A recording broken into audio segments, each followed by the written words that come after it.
The 1955 to 1958 Opel Kapitän, produced in 3 years, stood as a flagship model of Opel's upper middle class sedans. This version marked a significant step forward for Opel in design, technology and performance, blending American-inspired styling with solid German engineering yet again. It became a symbol of post-war prosperity in West Germany and played a crucial role in the brand's development during the 1950s. The 1955 redesign gave the Opel Kapitän a more modern and elegant appearance. The front grille was replaced with vertical chrome bars, moving away from the shark mouth of earlier models, giving the car a more modern look. The car adapted soft tail fins on the rear fenders, inspired by American cars of the era, particularly Cadillac and Buick. This design gave the Kapitän a prestigious and upscale look. The body was slightly longer than before, with total dimension of around 4.74 meters in length and 1.76 meters in width, being bigger than the predecessor, which had a length of 4 meters and 72 centimeters, but had the same width of 1 meter and 76 centimeters. These larger dimensions offered a grander road presence and improved the interior space. Chrome details were plentiful, and dual-tone paint options gave it a stylish premium appearance. Inside, the Kapitän was designed for comfort and practicality. It could seat up to 6 people comfortably thanks to the wide front and rear bench seats.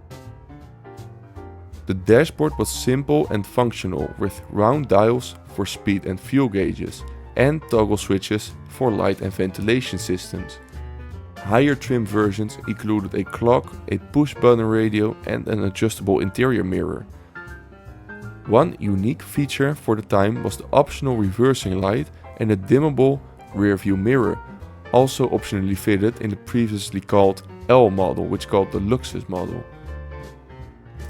Upholstery ranged from vinyl to cloth depending on the trim level, with the more luxurious models featuring better quality materials and added soundproofing.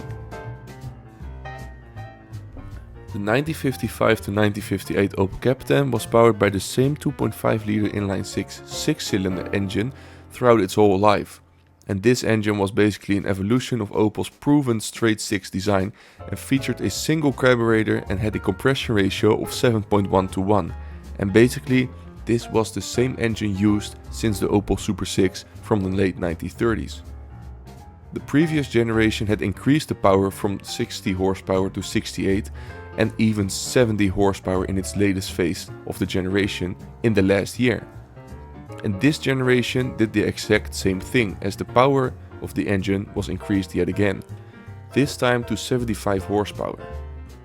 The first engine and gearbox layout were available between 1955 and 1956, only 1 year. It consisted of the 2.5-liter inline-six paired with a 3-speed manual, and it had, as said before, 75 horsepower and 179 Nm of torque. And basically torque-wise the engine didn't increase, as torque still remained to be the same 179 as with the last generation. 0 to 100 time, this actually gave the car a better 0 to 100 time, as the 0 to 100 time now was only 18.4 seconds, which was around 1 second faster than the predecessor. But the top speed remained to be the same, 138 km an hour, which was actually quite similar to the predecessor. Fuel consumption wise, the car was a bit heavier than the predecessor, and therefore also the fuel consumption was a bit worse, and this was estimated at around 13 liters per 100 kilometers with a 3-speed manual. Though not particularly fast by modern standards, this engine delivered smooth and reliable power, well suited for highway cruising and long distance traveling. And in 1957, as said before, Opel introduced the Kapitän L, or Luxus, and this model was a bit heavier because it was more luxurious, therefore giving the car a worsened 0 to 100 time of 18.7 seconds, paired with a 3-speed manual, basically 0.3 seconds slower, which wasn't the end of the world. The Kapitän basically came standard with a 3-speed manual gearbox, operated through a column-mounted shifter, which was already in use since the late 1940s. and from May 1957 a semi-automatic 3-speed overdrive transmission with an additional 4th gear became available for the Kapitän L, improving performance and reducing engine revs at higher speeds, making highway driving more relaxed and fuel efficient.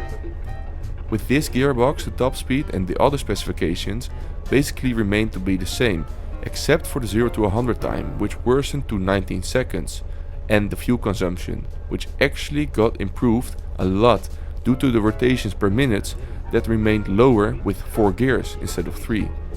Therefore, the fuel consumption with the 4-speed was around 11 liters per 100 kilometers instead of the 13 with the 3-speed manual. There basically were 2 special versions for this generation of the Kapitän, with one being available to the public and one not being available to the public. The one available to the public was the, as said before, Opel Kapitän L, introduced in May 1957 for an additional charge of 900 Deutsche Marke. Opel introduced the Kapitän L, which was a more luxurious version of the Kapitän. The L stood for Luxus, which meant luxury in German, and it included individual front seats instead of a bench, reversing lights, better upholstery and a dimming rearview mirror. These features catered to buyers seeking a more premium experience without stepping into the price range of a Mercedes-Benz, for example. The other model of the Opel Kapitän, not being available to the public, was launched in 1956. In 1956, Opel celebrated a major milestone for the company, the production of its 2 millionth vehicle. To mark the occasion, they built something truly special, a gold-painted Opel Kapitän, known as the Golden Kapitän among enthusiasts. Finished in shimmering metallic gold with polished chrome and plaque reading 2 million Opel, this is a one-of-a-kind car that symbolized the brand's post-war success. The interior basically also was as impressive, featuring white leather seats and elegant gold trimmings around the interior. Though mechanically identical to the 2.5-liter inner 6 Kapitän, this golden version was built purely as a showpiece, as it toured exhibitions and events, proudly representing Opel's achievement and craftsmanship. Between 1955 and 1958, a total of 92,555 units of the Opel Kapitän were produced. This made it among one of the more popular executive cars class in West Germany at the time, and it was often used by government officials, business executives and taxi services, known for its durability and comfort.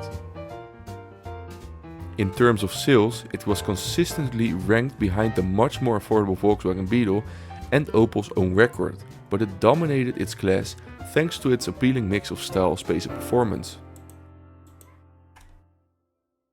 The Opel Kapitän competed in a busy post-war European market for executive sedans, and its main rivals included the Mercedes-Benz 220 or W180, which was known for its advanced engineering and prestige. Predecessor and successor-wise, just like always with the Kapitän videos, it was pretty straightforward, as the predecessor was the previous generation of the Opel Kapitän, built between 1953 and 1955. This had a similar engine with a more conservative design, and it laid the groundwork for the more flamboyant styling and updated mechanicals of the 1955 to 1958 model. And the successor was released in 1958, called the Opel Kapitän P, which was later under enthusiasts called the Kapitän P1, and that car replaced this model. It introduced a more futuristic look with panoramic front and rear windows, a lower belt line and more chrome details.